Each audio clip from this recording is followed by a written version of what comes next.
Students, आज हम BSc second year का न्यू टॉपिक आपके लुईस धारणा या लुईस कॉन्सेप्ट के बारे में अध्ययन करेंगे। तो आइए वीडियो स्टार्ट करते हैं।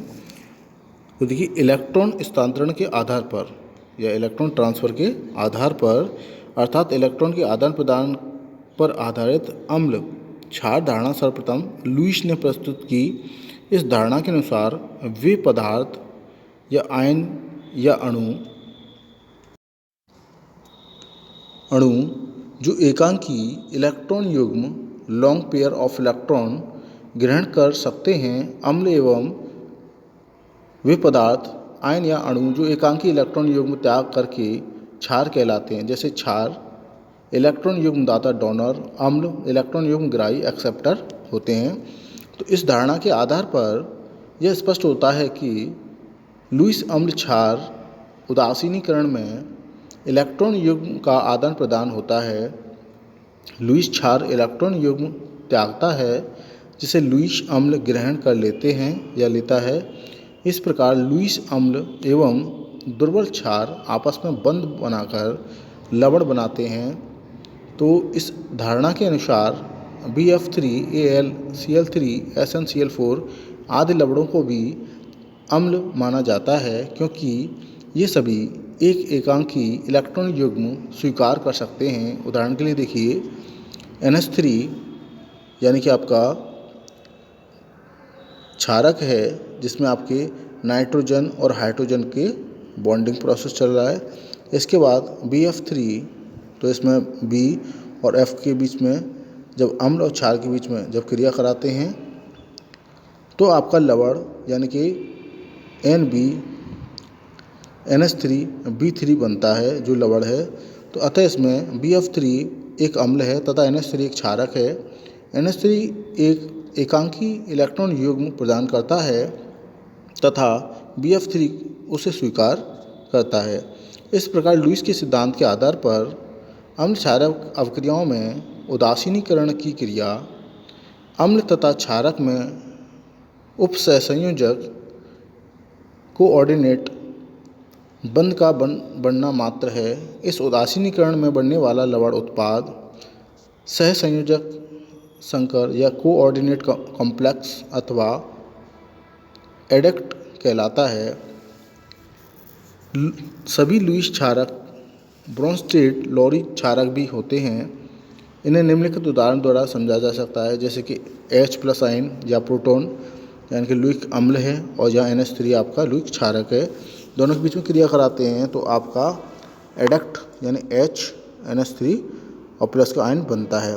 उपयुक्त अभिक्रिया में H+ आयन या प्रोटॉन एक एकांकी इलेक्ट्रॉन युग्म ग्रहण करता है तथा अमोनिया अणु यह इलेक्ट्रॉन युग्म प्रदान करता है। अतः H+ आयन या प्रोटॉन लुईस अम्ल तथा NH3 लुईस क्षारक हुआ। कोई भी अणु या आयन जैसे NH3 H2O OH- ion Cl- ion आदि एकांकी इलेक्ट्रॉन युग्म रखने के कारण ही एक प्रोटॉन ग्रहण करते हैं। इसके बाद इसकी उपयोगिता में देखिए,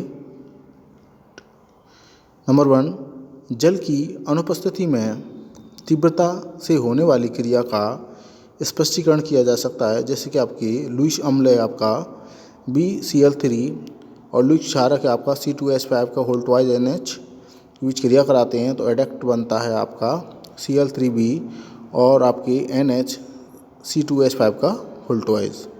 नंबर नेक्स्ट है आपका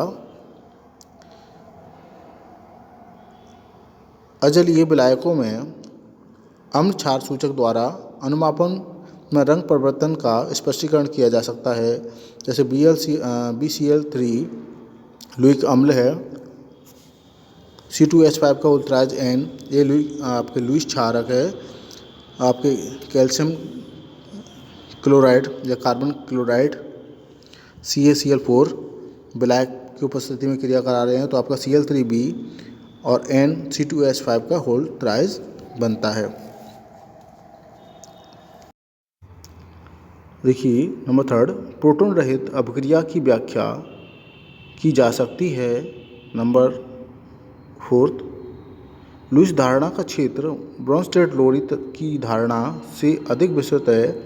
इसमें अम्ल क्षारक व्यवहार किसी एक विशिष्ट तत्व की उपस्थिति अथवा किसी विलायक की उपस्थिति या अनुपस्थिति पर भी निर्भर नहीं करता। नंबर 5, इसके द्वारा लक्स फ्लक्स धारणा की भांति धात्विक ऑक्साइड को क्षारीय तथा अधात्विक ऑक्साइड को अम्लीय गुणों को स्पष्ट किया जा सकता है। नंबर 6, इस सिद्धांत के अनुसार या इस सिद्धांत के आधार पर लक्स फ्लक्स धारणा के समान गैसीय अवस्था उच्च ताप विलायक की पूर्ण अनुपस्थिति में होने वाली उदासीनीकरण अभिक्रियाओं को भी समझा जा सकता है। ये तो थे आपके। अब इसके बाद है इसकी कुछ कमियां हैं। तो नंबर 1, इस धारणा के अनुसार अम्ल तथा क्षारकों की आपेक्षिक सामर्थ्य नहीं ज्ञात की जा सकती। नंबर 2, हाइड्रोक्लोरिक अम्ल तथा सल्फ्यूरिक अम्ल प्रोटोनिक अम्ल हैं तथा वे क्षारों के साथ उपसहसंयोजक बंध नहीं बनाते, जैसा कि लुईस धारणा में आवश्यक है। नंबर 3,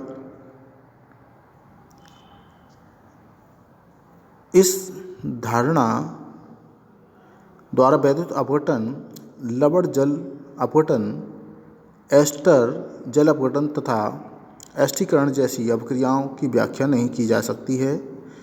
नंबर 4, लुईस अम्ल तथा क्षारकों की सामर्थ्य अभिक्रिया की प्रवृत्ति पर निर्भर करती है, इसलिए इसे सापेक्षिक सामर्थ्य के किसी क्रम में व्यवस्थित करना संभव नहीं है। उदाहरण के लिए Be+2 आयन का फ्लोराइड संकुल Cu+2 आयन के संकुल से अधिक स्थायी है। स्पष्ट है कि Be+2 आयन कॉपर यानी Cu+2 आयन से अधिक अम्लीय है। तो आपका ये टॉपिक कंप्लीट होता है।